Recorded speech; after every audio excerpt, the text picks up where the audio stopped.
అసామాన్య అసాధారణ దర్శకుడు సింగీతం శ్రీనివాసరావు ఓ రోజు టైం మెషిన్ అనే నవలను చదువుతూ ఉన్నారు. దాన్ని స్ఫూర్తిగా తీసుకుని తెలుగు ప్రేక్షకులకు నేపథ్యానికి అనుగుణంగా సినిమా తీయాలని భావించారు.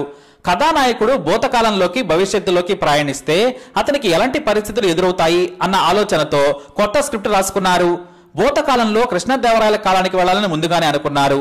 అలాగే భవిష్యత్తులోకి వెళ్లాలంటే ఏం చేయాలి అనే దానిపై ఆలోచనలో పడ్డారు. ముఖ్యంగా భవిష్యత్తులో నగరాలన్నీ భూమి లోపల నిర్మితమై ఉంటాయని, మనసులో అనుకున్న మాటలన్నీ కూడా పైకి స్పీకర్ లో వినపడతాయని, ఇలా అనేక సన్నివేశాలు అనుకుని సేకరించిన సమాచారంతో ఓ కథను సిద్ధం చేసుకున్నారు. అక్కడ కట్ చేస్తే చెన్నై నుంచి బెంగళూరు వెళ్తున్న బాలసుబ్రహ్మణ్యంకు విమానంలో తారసపడ్డారు సింగీతం శ్రీనివాసరావు. ఇద్దరివి పక్కపక్క సీట్లు. ప్రపంచంలోని కొన్ని విషయాలను ముచ్చటించుకున్నాక సింగీతం తాను కొత్తగా అనుకున్న స్టోరీ లైన్ గురించి చెప్పుకొచ్చారు. కథంతా టైం మిషన్ చుట్టూ తిరుగుతుంది. దాని సాయంతో హీరో భూత భవిష్యత్ కాలంలోకి వెళతాడు. భూతకాలంలో శ్రీకృష్ణ దేవరాయల నేపథ్యాన్ని తీసుకొద్దాం అనుకుంటున్నాను అని వివరించారు. బాలుకి కథ బాగా నచ్చేసింది. ఈ కథ బాలకృష్ణకి బాగుంటుంది అని టక్కున అనేశారు. ముఖ్యంగా శ్రీకృష్ణ దేవరాయల పాత్రకు బాలకృష్ణ చాలా కరెక్ట్ అన్నారు బాలు. సింగీతం కూడా ఓకే అన్నట్టుగా అన్నారు. అక్కడ కట్ చేస్తే నటుడు చంద్రమోహన్ రెండో అక్క కొడుకు శివలంక కృష్ణప్రసాద్, అలాగే ఎస్పి బాలసుబ్రహ్మణ్యం, కె విశ్వనాథులకు దగ్గర బంధువు కూడా. కొన్నాళ్లు చంద్రమోహన్ కాల్ షీట్స్ చూసిన తర్వాత కృష్ణప్రసాద్ ఎదురుదాడి, తులసి దళం, రాకాసి నాగు తదితర డబ్బింగ్ చిత్రాలతో నిర్మాతగా మారారు. 1987లో విజయదశమి పర్వదినాన శ్రీదేవి మూవీస్ సంస్థను స్థాపించి తొలి యత్నంగా చిన్నోడు పెద్దోడు తీశారు. ఆ సినిమా విజయంతో ఈసారి భారీ సినిమా చేయాలనుకున్నారు. నిర్మాత దేవి వరప్రసాద్ తో కూడా మాట్లాడి బాలకృష్ణ డేట్లు కూడా ఇప్పించేశారు బాలసుబ్రహ్మణ్యం. ఇక కథ దొరకటమే తరువాయి. అక్కడ కట్ చేస్తే బాలు నుంచి ఈ కృష్ణప్రసాద్ కి ఫోన్ వచ్చింది. అర్జెంట్ గా విజయ గార్డెన్స్ కు రా అన్నారు. నేను రాత్రి బెంగళూరు నుంచి వస్తున్నప్పుడు పక్క సీట్ లో సింగీతం శ్రీనివాసరావు గారు ఉన్నారు. మంచి కథ చెప్పారు. ఒక్కసారి సింగీతం గారిని కలిసిరా అని చెప్పారు బాలు. ఎందుకు, ఏమైనా కొత్త కథ ఉందా అని అడిగారు. అవును, ట్రైన్ ట్రావెలింగ్ కాన్సెప్ట్ కదా, చాలా కొత్తగా అనిపించింది. అదేంటి, టైంలో ట్రావెల్ అవుతారా అని అడిగారు కృష్ణప్రసాద్. ఇది ఫిక్షనల్ ఫ్యాంటసీ కథ. శ్రీకృష్ణ దేవరాయల కాలానికి, ఆ తర్వాత భవిష్యత్తుకు హీరో హీరోయిన్లు ట్రావెల్ చేస్తారని, మీకు కావాలంటే రెఫరెన్స్ ఇస్తానని 2-3 వీడియో క్యాసెట్లు కూడా ఇచ్చారు బాలు. స్పీల్బర్గ్ తీసిన బ్యాక్ టు ఫ్యూచర్ పార్ట్ 1-2తో పాటు టైం ఆఫ్టర్ టైం అని మరొకటి, అవన్నీ కూడా కృష్ణప్రసాద్ గారు చూశారు. చాలా కొత్తగా అనిపించింది. వెంటనే సింగీతం గారిని కలిశారు. బాలు అంకుల్ నాకు చెప్పారు మీ దగ్గర కథ ఉందని. ఖచ్చితంగా చేయమన్నారు. ఆ సినిమా నేనే చేస్తాను సార్ అని సింగీతం గారితో అన్నారు శివలంక కృష్ణప్రసాద్. అలాగే నా దగ్గర బాలకృష్ణ డేట్లు కూడా ఉన్నాయి, ఒకసారి వెళ్లి కథ చెప్పొద్దామన్నారు శివలంక కృష్ణప్రసాద్. సింగీతం గారు కూడా ఓకే అనేశారు. బాలకృష్ణకి కథ చెప్పగానే పిచ్చిగా నచ్చేసింది. నిమిషం కూడా ఆలస్యం చేయకుండా ఓకే చేసేశారు. ఇక ఇద్దరిని కలిసి అడ్వాన్స్ కూడా ఇచ్చేశారు శివలంక కృష్ణప్రసాద్. అయితే ఫ్యూచర్ ఎపిసోడ్ కోసం మద్రాసులోని అమెరికన్ లైబ్రరీకి వెళ్లి ఫ్యూచరాలజీకి సంబంధించిన పుస్తకాలు పరిశీలించారు. వాటి నుంచి సేకరించిన సమాచారంతో కాసింత సరదా సన్నివేశాలను జోడించారు. మొత్తానికి స్క్రిప్ట్ సిద్ధమైపోయింది.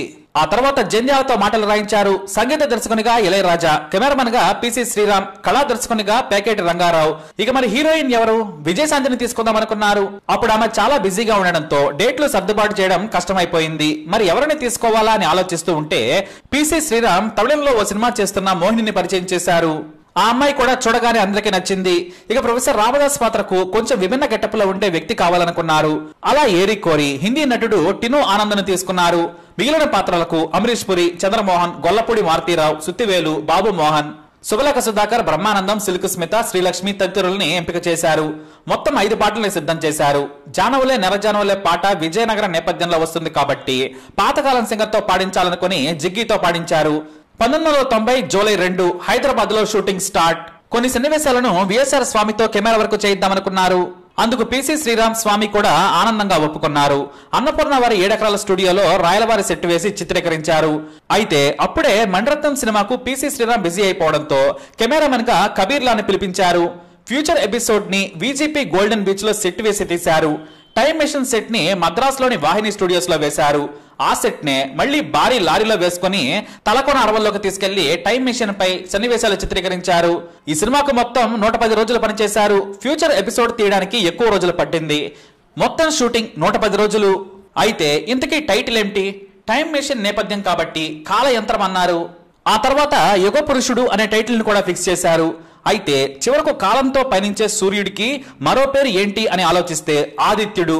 అలాగే మెషిన్ కాబట్టి ఒక నెంబర్ ఉండాలి కదా, ఆ నంబర్ ఎంత? 369. ఆదిత్య 369 గా టైటిల్ ని అనౌన్స్ చేశారు. ఇక మొత్తం సినిమా తీయడానికి 1,60,00,000 ఖర్చు అయింది. అదే ఈ రోజుల్లో అయితే మినిమం 100 కోట్ల ఖర్చు అవుతుంది. మొత్తానికి ఆదిత్య 369 1991 జూలై 18న విడుదలైంది. సరికొత్త కథాంశంతో రూపొందిన ఈ చిత్రాన్ని ప్రేక్షకులు విశేషంగా ఆదరించారు.